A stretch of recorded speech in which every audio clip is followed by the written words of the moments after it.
ഞാൻ ആരാണെന്നും എവിടെ നിന്ന് വന്നാണെന്നും ഒക്കെ ഞാൻ തന്നെ നേരിട്ട് പോയി അറിയിച്ചു കൊടുത്തോളാം കേട്ടാ.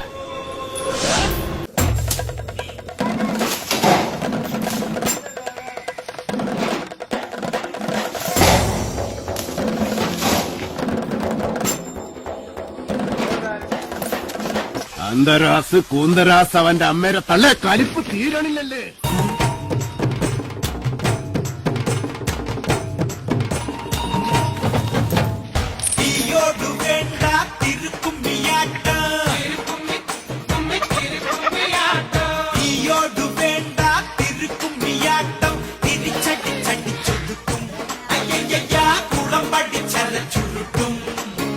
ഒരു മിന്നൽ മേഘമായി മണ്ണിൽ പെയ്യും ആറ്റുമീനിനെ ഒറ്റാലിടും അച്ചം തരികിട കൊഞ്ചം പുഴമറി താളം തലവലി കോലം കൊലവിളി പഴനി മുരുകൻ ശരണം.